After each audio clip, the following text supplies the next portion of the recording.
Légendelle vous présente La Reine des Neiges. Épisode 22. Kay dans le palais. Les murailles du château étaient faites de neige amassée par les vents qui y avaient ensuite percé des portes et des fenêtres. Il y avait plus d'une centaine de salles, immenses.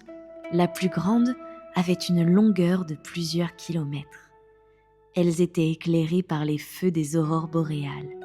Tout y brillait et scintillait. Mais quel vide et quel froid! Jamais il ne se donnait de fête dans cette royale demeure. C'eût été chose facile que d'y convoquer pour un petit bal les ours blancs qui, la tempête servant d'orchestre, auraient dansé des quadrilles dont la gravité décente eût été en harmonie avec la solennité du lieu. Jamais on ne laissait non plus entrer les renards blancs du voisinage.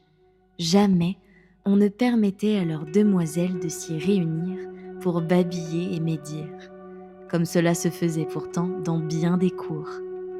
Non, tout était vaste et vide dans ce palais de la Reine des Neiges, et la lumière des aurores boréales, qui augmentait, qui diminuait, qui augmentait de nouveau, toujours dans les mêmes proportions, était froide elle-même.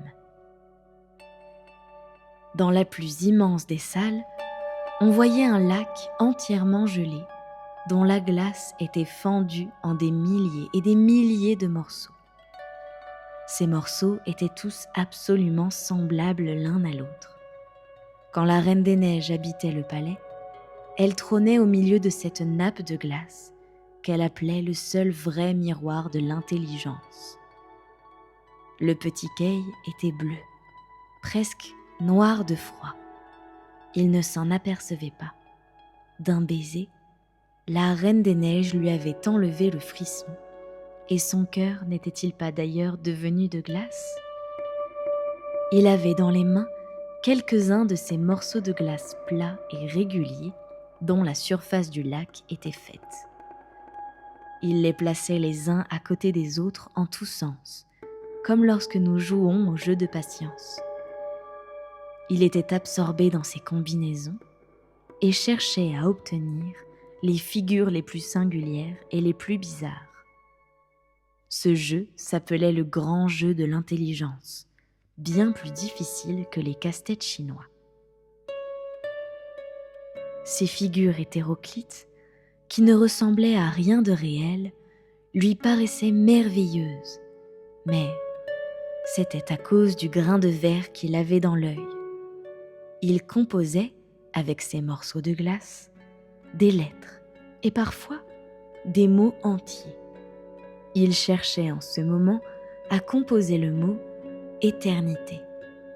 Il s'y acharnait depuis longtemps déjà, sans pouvoir y parvenir. La Reine des Neiges lui avait dit « Si tu peux former cette figure, tu seras ton propre maître. Je te donnerai la terre tout entière et même une paire de patins neufs. » Il s'y prenait de toutes les façons, mais sans approcher de la réussite.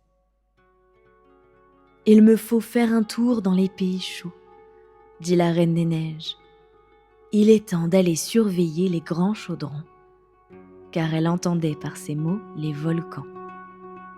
La neige de leur cime est peut-être fondue. » Elle s'élança dans les airs. Kay resta seul dans la vaste salle de plusieurs milles carrés.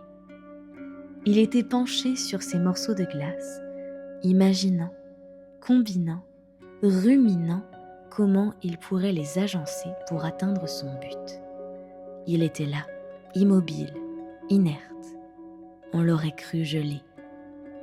À ce moment même, la petite Gerda entrait par la grande porte du palais. Des vents terribles en défendaient l'accès. Gerda les pria de la laisser passer, et les vents se calmèrent et s'assoupirent.